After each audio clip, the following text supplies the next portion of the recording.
Aí a gente queria ter um filho. Então, Imagino também que a sua vontade de amadurecer era para escapar de muita coisa que da infância não tinha sido das melhores. E a minha mãe me batia até no rosto. Imagina eu aos 15 anos apanhando no rosto, sabe? Era uma forma de fuga. O casamento foi uma fuga. E aí eu me casei achando assim, bom, agora eu vou ter minha casa, vou ter minha família, né? Vou ter o meu filho, vai ser para sempre. Só que quando eu me casei, eu era uma criança. Então, eu morava com a minha sogra e foi maravilhoso.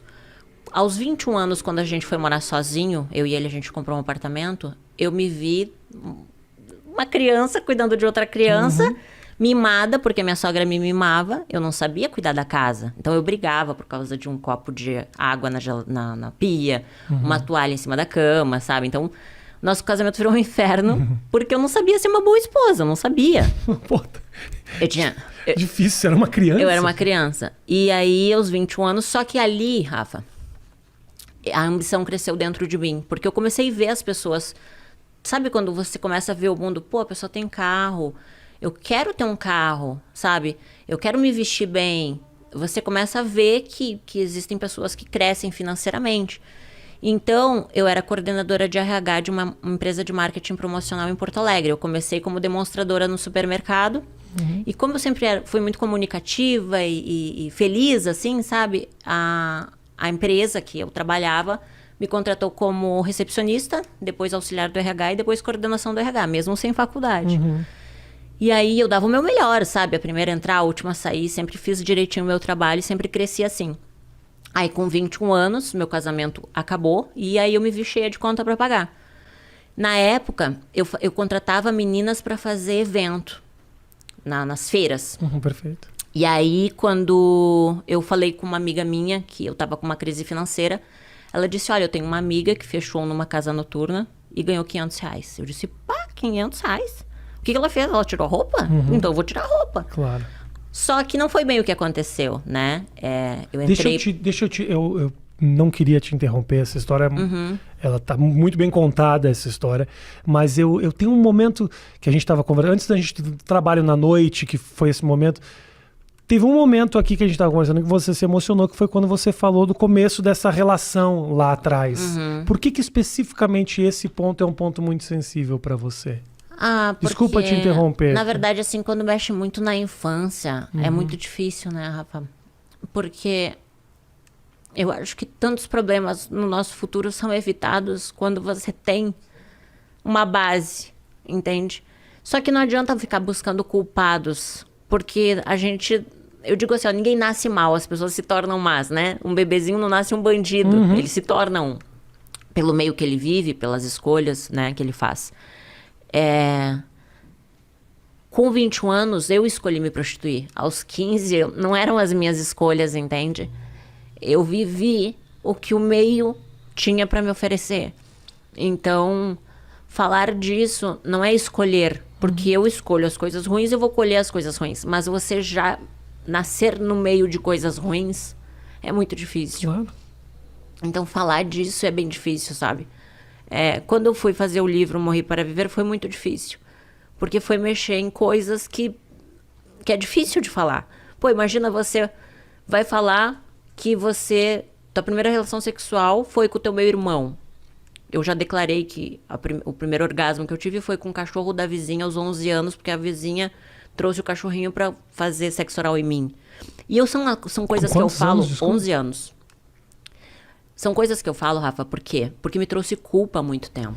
Durante muito tempo, a culpa, ela tava me matando. Falar sobre isso e ajudar as pessoas que ainda vivem esses traumas. Com certeza, entende? Claro. Porque... a sociedade, ela é uma sociedade que ela te cobra ser o melhor, ter o melhor, ser o mais inteligente, ter a melhor faculdade, né? Como se você fosse só valer algo se você tem aquilo que o mundo fala que você tem que ter. E, na verdade, eu sou uma pessoa que não sou nada no mundo, entende? Mas eu entendi que, às vezes, quando a gente fala sobre determinados assuntos... você ajuda a curar feridas. Quando você fala o que você sofreu, você tira um peso de dentro de você, você tira uma pedra que muitas vezes te leva à depressão. E você escondeu essas histórias durante muito tempo? Esconder durante muito tempo. Então, hoje eu entendo eu escrevendo livro, fazendo acompanhamento com psicólogo, com psiquiatra, eu consegui entender que, na verdade, muitas das minhas emoções estão relacionadas à minha infância, né? Estão relacionadas aos meus traumas, à rejeição. Eu sempre tive muito medo da rejeição. Então, eu já rejeitava com medo de ser rejeitada. Eu não conseguia ter relacionamentos duradouros com homens, porque eu fui abusada sexualmente, então eu não conseguia confiar em homem.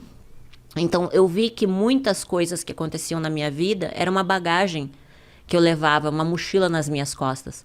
Então, quando eu fiz o livro Morrer para Viver, foi justamente botar esse lixo para fora, sabe? Foi entender que, assim, eu não posso mudar o passado. Claro. Ele existe.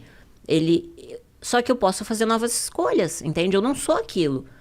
Eu vivi aquilo, sim. Por algum momento eu vivi e fui isso, mas hoje eu decido não ser mais. E acho que é importante que você também entenda que foi um passado duro, que não dá para simplesmente desconsiderar de que você realmente sofreu, porque não basta só você falar, é você também entender o significado. Me parece que o fato de você entender que o seu passado foi duro faz com que você consiga olhar para frente melhor, porque também só contar essa história de uma maneira quase que não tivesse acontecido com você, também não sei se daria o mesmo resultado. Eu acho, Rafa, que todos nós, a gente tem um propósito, sabe? No mundo, sabe? Eu acho que Deus é vivo, que Deus existe. E Ele dá essa oportunidade pra gente, assim, de aprender. Eu acho que tudo que a gente sofre, a gente aprende. E hoje, olhando tudo que eu passei, eu vejo que mesmo a dor ensinou. Talvez se eu não tivesse passado por tudo que eu passei, eu não seria a pessoa que eu sou hoje, entende? Eu não teria os valores que eu tenho hoje. Eu precisei sofrer, eu precisei passar por tudo isso. Quando hoje eu converso com uma mulher que já passou abuso e ela ainda não conseguiu perdoar, eu consigo saber o que ela sentiu, entende? Não é fácil perdoar. É muito difícil. Você tem a sede de vingança, eu costumo falar que quando a gente tá com mágoa, a gente tá tomando veneno esperando que a pessoa morra. Então você tá criando vários tipos de doenças, tanto psicológicas quanto físicas, por alimentar esse sentimento ruim. Todo pensamento negativo torna com que o teu corpo crie uma reação e aquilo vai fazer mal pro teu corpo, pra tua mente, pra tua vida. Tua vida trava. E só você pode fazer as escolhas, entende, Rafa? Você pode aceitar ou não, você tem que escolher. Todos os dias você vai plantar algo e a semente, ela não vai dar o fruto naquele dia. Talvez você vai colher daqui 10, 15, 20 anos aquilo que você plantou. Claro. Então, a gente tem que ter autorresponsabilidade também. E aprender a se perdoar. Porque a gente não é obrigado a saber se vai dar certo ou não. A gente vai ter que passar por aquilo. Às vezes a gente acerta e às vezes a gente erra. Então, a vida é um privilégio. Sim.